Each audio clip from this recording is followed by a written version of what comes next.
Oke, perkenalkan nama saya Raffi Ihsan Bintang Paramudia dari program studi Rekayasa Perancangan Mekanik Angkatan 2025 Sekolah Vokasi Universitas Diponegoro.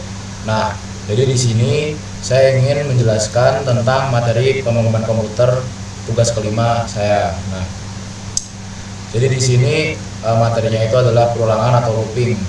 Nah, kita langsung lanjut aja ya. Nah, apa itu loop? Loop adalah struktur kontrol yang digunakan dalam pemrograman untuk mengulangi satu set instruksi atau penyataan sampai kondisi ditentukan tercapai. Daripada menulis kode yang sama berulang kali, kamu bisa menggunakan loop untuk mengotomisasi proses pengulangan tersebut. Ada beberapa jenis loop yang sering digunakan, seperti for loop, while loop, dan do while loop. Nah, jadi di sini ada jenis-jenis loop. Yang pertama adalah for loop. Nah, for loop ini tuh digunakan ketika kamu sudah tahu secara pasti berapa kali sebuah blok kode perlu dijalankan. Misalnya, jika ingin mencetak angka dari 1 sampai 10, kamu bisa menggunakan for loop daripada menulis perintah cetak 10 kali. Lalu yang kedua adalah while loop. Nah, while loop ini tuh digunakan ketika kamu ingin blok kode dijalankan selama kondisi tertentu masih terpenuhi, tapi kamu tidak tahu pasti berapa kali loop itu akan berulang. Sebagai contoh, membaca data dari sebuah file hingga tidak ada lagi data yang bisa dibaca. Nah, lalu yang terakhir ada do while loop. Sedikit berbeda dengan while loop, do while loop menjamin bahwa blok kode akan dijalankan setidaknya sekali sebelum mengecek kondisi. Nah, hal ini karena pengecekan kondisi dilakukan setelah satu kali eksekusi blok kode. Lalu yang selanjutnya, nah ada nih mengapa menggunakan loop. Nah, di sini tuh ada 3 poin. Yang pertama, itu tuh bisa mengurangi jumlah kode. Nah, kamu tidak perlu menulis kode yang sama berulang kali untuk tugas yang repetitif. Nah, lalu yang kedua, kemudahan dalam pengelolaan kode.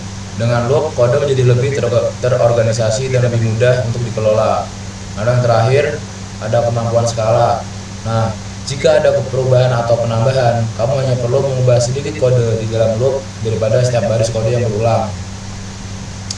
Nah, bagaimana cara kerja loop? Pada dasarnya, loop terus menjalankan set instruksi sampai kondisi yang telah ditentukan tidak lagi terpenuhi. Proses ini melibatkan beberapa langkah. Yang pertama ada inisialisasi. Nah, inisialisasi ini tuh menentukan variabel awal yang akan digunakan dalam pengecekan kondisi. Lalu yang kedua ada pengecekan kondisi. Sebelum setiap literasi, kondisi akan diperiksa. Jika kondisi benar, loop akan terus berjalan. Lalu yang ketiga ada eksekusi blok kode. Nah, jika kondisi terpenuhi, blok kode di dalam loop akan dijalankan. Dan lalu yang terakhir ada pembaruan variabel. Variabel yang digunakan dalam kondisi akan diperbarui supaya loop bisa bergerak menuju kondisi akhir. Nah, di sini tuh juga ada beberapa kesalahan umum saat menggunakan loop nih. Nah, di antaranya tuh ada infinite loop. Nah, infinite loop ini tuh terjadi saat kondisi loop selalu bernilai benar dan loop tak pernah berakhir. Dan kedua ada off by one errors. Nah, jadi kesalahan hitung yang berakibat pada loop yang berjalan satu kali lebih banyak atau kurang. Lalu selanjutnya ada repeat until. Nah, ini tuh algoritma perulangan repeat until atau ulangi sampai adalah jenis perulangan yang mengeksekusi blok pernyataan berulang kali hingga kondisi tertentu menjadi benar atau true.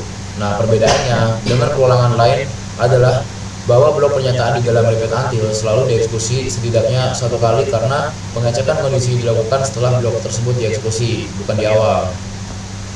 Nah, di sini juga ada cara kerja repeat until. Yang pertama adalah eksekusi awal. Nah, eksekusi awal dari repeat until ini adalah perintah atau blok pernyataan di dalam repeat dieksekusi pertama kali. Lalu yang kedua ada pengecekan kondisi. Setelah blok selesai dieksekusi, kondisi yang ditentukan pada bagian until akan diperiksa. Dan yang ketiga ada perulangan jika kondisi salah. Nah, jika kondisi until masih salah atau false, itu algoritma akan kembali ke awal blok repeat dan mengulangi eksekusi pernyataan di dalamnya. Lalu yang terakhir berarti jika kondisi benar. Nah, perulangan akan berhenti dan berlanjut ke perintah setelah blok repeat until hanya ketika kondisi until bernilai benar atau true. Nah, di sini ada contoh konsepnya. Bayangkan Anda diminta mengulang ujian sampai lulus. Nah, Anda pasti akan mengikuti ujian eksekusi awal. Nah, kemudian Anda memeriksa hasilnya atau kondisi. Nah, jika Anda belum lulus atau kondisinya fase, itu Anda akan mengulangi ujian lagi atau eksekusi kembali. Nah, proses ini akan terus berlanjut sampai Anda lulus atau kondisinya true, dan baru berhenti setelah itu. Nah, di sini ada juga perbedaan dengan while do.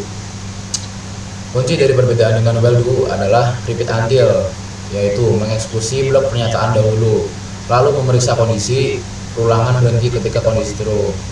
Nah, while do itu mengecek kondisi dahulu, jika kondisi true, blok pernyataan dieksekusi. Perulangan berhenti ketika kondisi false, dan bisa jadi blok pernyataan tidak pernah dieksekusi jika kondisinya salah di awal. Nah, di sini tuh ada nih salah satu contoh flowchart loop. Nah, di sini kan ada 3 nih, for loop, while loop, sama repeat loop. Nah, di sini jadi ini gambar-gambar contohnya seperti ini ya. Bagiannya seperti ini. Kita lanjut aja. Nah, di sini tuh ada pola iterasi pada list. Nah, pola iterasi pada list adalah cara untuk mengunjungi setiap elemen dalam sebuah list satu persatu untuk memproses atau mengekstrak informasi darinya. Nah, teknik yang umum digunakan untuk literasi list di banyak bahasa pemrograman seperti Python adalah for loop dan while loop. Nah, penggunaan for loop memungkinkan akses langsung ke setiap elemen, sementara while loop membutuhkan pengelolaan indeks secara manual untuk mengakses elemen berdasarkan posisinya. Nah, ada jenis iterasi dalam pemrograman. Yang pertama, iterasi dengan perulangan atau loop. Nah, dalam banyak bahasa pemrograman, iterasi seringkali diwujudkan dalam bentuk perulangan loop.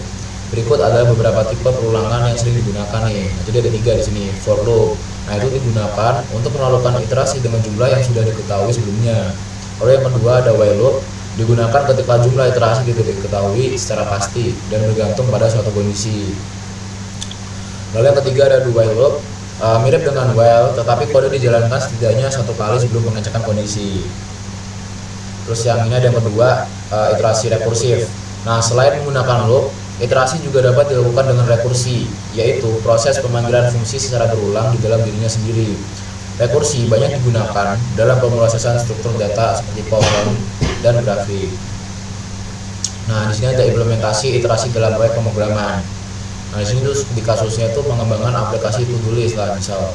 Nah, misalnya kita sedang mengembangkan aplikasi to-do list sederhana yang memungkinkan pengguna menambahkan dan menghapus tugas dari daftar mereka. Nah, dalam skenario ini, iterasi digunakan untuk yang pertama tuh menampilkan daftar tugas, yang kedua menghapus tugas berdasarkan input pengguna, lalu yang ketiga memeriksa apakah daftar kosong sebelum menampilkan tugas. Nah, ini kode Python sederhana ya untuk daftar tugas menggunakan iterasi di sini contohnya. Tugas sama dengan dalam kurung belajar Python mengerjakan PR seperti itu. Kita langsung lanjut aja. Nah, oke, jadi di sini saya langsung aja lanjut ke Scratch ya. Nah, jadi di sini saya mau mengingatkan lagi kalau misal di Scratch itu ya adalah panel-panel kayak gini untuk membuat suatu algoritma atau suatu program ya. Untuk memulainya ya pakai yang ini, yang bendera hijau selalu ini. Terus ya nanti baru kalau misalnya mau ditambahin, ya tergantung kalian mau membuat program gimana sih. Jadi di sini udah ada program yang udah dibuat. Nah, di sini saya ingin sedikit menjelaskan aja. Ini ada jadi yang materi saya sebelumnya, yang video saya sebelumnya itu bisa dilihat aja. Di sini kan sudah ada yang if else, terus langsung ada yang list array itu yang menggunakan tabel-tabel gini ya. Nah, ini kan cara ini tabel juga di variabel. Di sini terus make a list, yang list underscore apa gitu serah kalian lah. Jadi di sini juga ada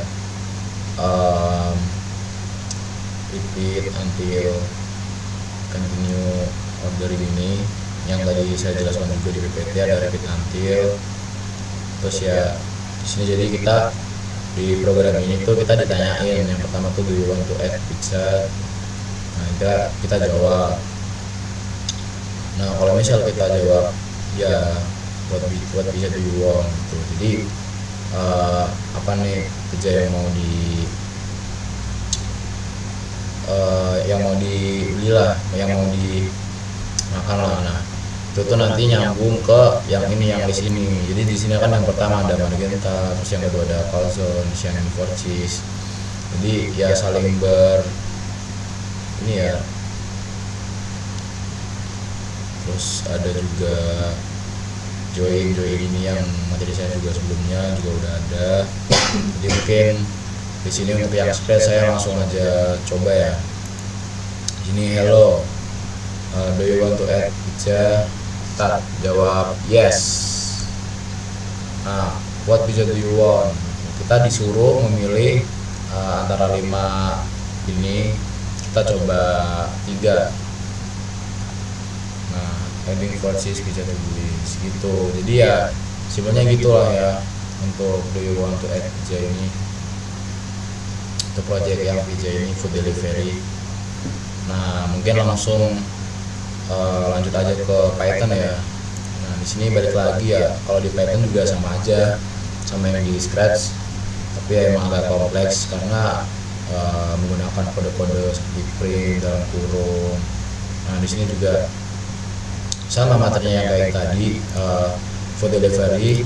Di sini juga ada available underscore pizza, ini ada margherita, calzone, four cheese, pepperoni atau napoli ya. Nah, di sini juga ada if else juga ya, ada if else, terus juga ya pokoknya saling berkesinambungan lah yang kemarin juga. Nah, di sini mungkin juga saya langsung lanjut aja. Di sini juga udah programnya udah jadi ya, yang Scratch maupun yang Python ini. Dia langsung aja konsol putaran. Nah, pizza. Nah, kita di sini tuh dikasih tahu menu hari ini tuh ada 5 ini. Nah, do you want to add a pizza? Kita bilang yes. Nah, di sini what pizza do you want? Ya sama aja kayak di kelas tadi, kita memilih salah satu nomor di sini. Jadi misal kita mau yang pepperoni, nah kita pencet nomor 3. Nah, di sini adding pepperoni pizza to order. Nah, jadi udah selesai sih ini.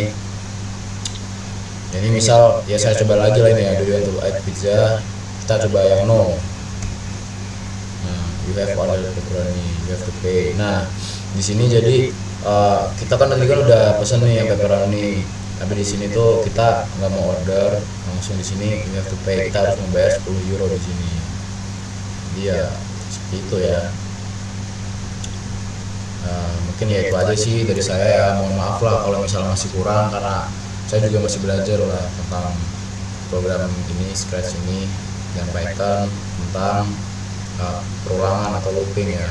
Yang mungkin segitu dulu dari saya. Mohon maaf jika ada salah kata atau mungkin masih ada yang salah. Sekian, terima kasih. Wassalamualaikum warahmatullahi wabarakatuh.